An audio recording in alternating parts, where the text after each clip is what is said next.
Imagine un jeune étudiant, plein d'espoir qui quitte son pays pour l'Europe. Sa famille le regarde partir avec fierté, étant persuadé qu'il reviendra en héros, mais malheureusement, quelques mois plus tard, une tragédie. Il ne reviendra pas, ou du moins il ne reviendra pas vivant. Et ça peut être considéré comme un cas isolé, mais plusieurs étudiants étrangers mettent fin à leur jour ici en Europe, écrasés sous une pression insoutenable. Et déjà depuis le début de cette année, on compte près de 150 000 personnes qui se sont donné la mort, et derrière ces chiffres-là se cachent des vies, des visages et des rêves brisés. Et aujourd'hui, je voudrais qu'on aborde au travers de ces vidéos un sujet essentiel qui est celui de l'équilibre des vies des étudiants étrangers. Parce que au-delà de vos études, au-delà de votre travail et au-delà même de votre famille pour certains, votre bien-être doit rester une priorité. Et donc, je vous invite à regarder cette vidéo attentivement jusqu'à la fin parce que ce que vous allez entendre dans cette vidéo peut littéralement sauver des vies. Parce qu'aujourd'hui, on va voir ensemble quelles sont les 4 causes principales du suicide des étudiants étrangers en Europe. Donc, regardez cette vidéo attentivement. Et si tu es nouveau sur cette chaîne, n'hésite pas à t'abonner et à activer la cloche de notification parce que je partage régulièrement des vidéos qui vont te permettre de réussir ici en France, aussi bien sur le plan scolaire, sur le plan professionnel que sur le plan financier. On va commencer par ce qui représente pour moi l'une des causes majeures du suicide des étudiants étrangers ici en Europe et c'est tout simplement la pression familiale et financière. Très souvent, comme vous le savez, lorsqu'une famille envoie leur enfant étudier ici en Europe, ceux-ci mettent tout leur espoir sur celui-ci et s'attendent que lorsqu'il va arriver en Europe, il va trouver du travail et va commencer à leur envoyer de l'argent. Et souvent, ce sont des familles qui ont eu à contracter des crédits ou des prêts pour financer la procédure de voyage de leur enfant. Et ceux-ci lui mettent une certaine pression en oubliant que lorsqu'il va arriver ici en Europe, il y a ce qu'on appelle une période d'installation et une période d'intégration qui prend un certain temps. Et ce n'est vraiment pas facile de trouver un job étudiant, surtout lorsque ton titre de séjour est encore dans ton passeport. Et même si celui-ci trouve un job étudiant, l'argent qu'il gagne n'est pas assez déjà pour subvenir complètement à ses besoins. Et s'il doit à côté payer les frais de scolarité de son petit frère, payer le loyer de la maison, ça va vraiment être compliqué. Et maintenant, le conseil que je peux donner aux étudiants qui se trouvent face à ces situations-là, c'est vraiment essayer d'instaurer des limites aux membres de votre famille. Faites-leur comprendre quelles sont les réalités que vous traversez ici en Europe et faites-leur comprendre que vous ne pourrez pas les aider au-delà d'un certain montant, au-delà d'une certaine limite. Je ne vous demande pas ici de ne pas aider les membres de votre famille, mais je vous demande de faire une aide modérée, une aide responsabilisée. Faites-leur comprendre que pour l'instant, vous avez des réalités et que dès que vous allez terminer vos études, vous allez trouver un véritable travail qui va vous permettre d'être un véritable apport, un véritable soutien financier à la famille. Et le deuxième conseil que je peux vous donner, c'est vraiment apprenez à vivre caché. Et ça, c'est valable pour tous les étudiants étrangers ici en Europe. Vous n'êtes pas obligé de communiquer sur tout ce que vous faites. Vous n'êtes pas obligé de communiquer sur tout ce que vous achetez, sur le shopping, sur vos voyages, sur vos sorties avec vos amis. Vous n'êtes pas obligé de partager ça avec tout le monde. Parce que lorsque la famille, les membres de votre famille vont voir vos stories, votre Instagram, ils vont se dire, mais l'enfant a déjà réussi. L'enfant a déjà atteint un certain niveau. Donc, il peut déjà nous aider financièrement. Il peut déjà nous permettre de diminuer un peu nos charges. Alors que, par exemple, vous vivez, par exemple, vous faites ces sorties-là, vous faites ces voyages-là grâce aux bourses étudiantes. De vous en prie, n'essayez pas de vous créer une vie qui n'est pas la vôtre sur les réseaux. Essayez vraiment de vivre de manière discrète et modérée. Comme ça, si vous dites à la famille que vous n'avez pas assez d'argent pour pouvoir les aider, ceux-ci ne vont pas se dire non, l'enfant est méchant, depuis qu'on l'a envoyé en Europe, il veut juste garder tout pour lui, il ne veut pas aider la famille. Ceux-ci vont comprendre que vraiment l'enfant traverse une période difficile, on va être patient et on va même peut-être même l'aider à pouvoir évoluer, prendre son envol et dès qu'il va pouvoir être stable financièrement, là, il va pouvoir nous aider. Donc, prenez vraiment ces 2 conseils en compte. Vivez caché et ne vous créez pas une vie sur les réseaux et vraiment la communication. Parlez avec les membres de votre famille et présentez-les vos véritables réalités et je pense qu'ils seront plus compatissants. La deuxième cause majeure du suicide des étudiants étrangers ici en Europe, c'est tout simplement la pression des études et du travail. Comme vous le savez, le rythme des études ici en Europe est vraiment très exigeant. Et si vous travaillez en parallèle de vos études, ça va être vraiment compliqué. Étant donné du fait que les écoles ne vont pas vous évaluer en tenant en compte du fait que vous travaillez peut-être chaque soir après les cours et vous travaillez également le week-end, ils vont vous évaluer au niveau d'un étudiant lambda qui ne travaille même pas en parallèle de ses études.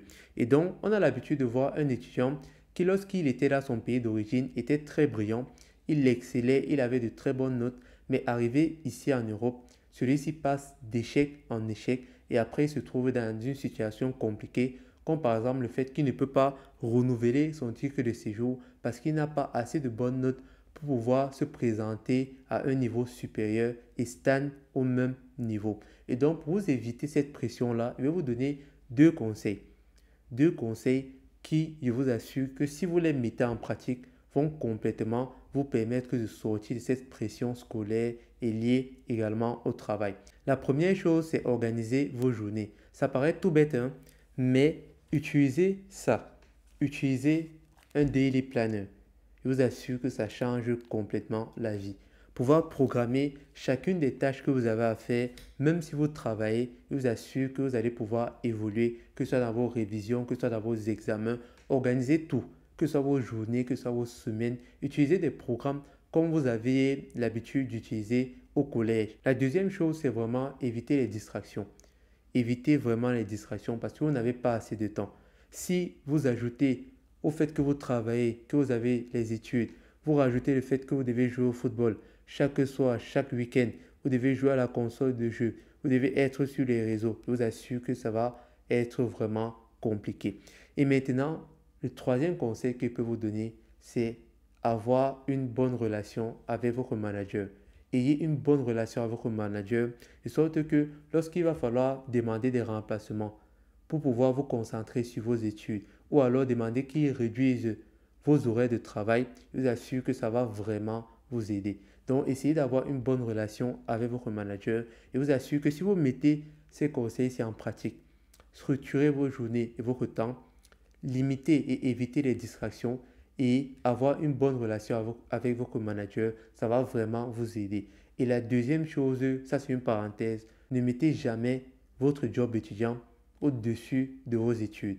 Parce que ce sont les études que vous faites là qui vont vous permettre de pouvoir évoluer dans la société et de pouvoir trouver un travail qui sera mieux rémunéré. Et ce n'est pas votre travail, que ce soit dans la restauration, dans la vente, sauf si c'est un travail qui est en lien avec vos études. Ne mettez jamais votre job étudiant au-dessus de vos études. Mettez toujours en priorité vos études parce que ce sont vos études qui vous permettent de pouvoir sortir de votre situation. La troisième cause majeure du suicide des étudiants étrangers ici en Europe, c'est tout simplement la solitude et l'isolement. Il y a de cela quelques semaines a eu lieu dans mon université ce qu'on appelle la semaine de l'étudiant isolé. Et pendant cette semaine-là, j'ai vu que le sujet de la solitude et de l'isolement ne touche pas que aux étudiants issus du continent africain, mais il touche aux étudiants issus de partout dans le monde. Il suffit juste que ceux-ci soient étrangers dans le pays où ils viennent d'arriver.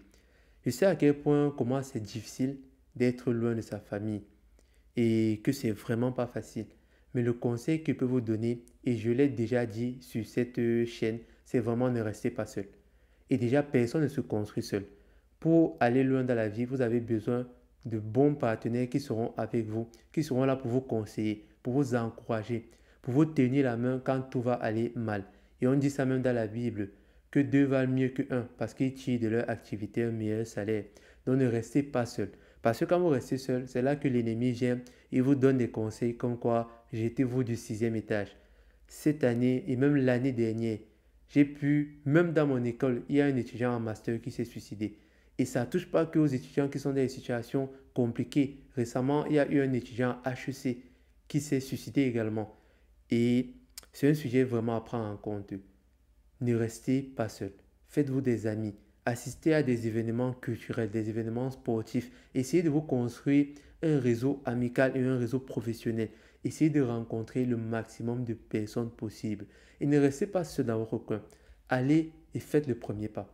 Allez près des autres. Essayez de connaître les autres. Les gens ne vont pas toujours venir à vous. Souvent, c'est très souvent vous qui allez devoir faire le premier pas et n'hésitez pas à faire ce premier pas-là. Surtout quand vous êtes étranger dans un pays. Vraiment, n'hésitez pas à faire le premier pas. Et maintenant, la quatrième cause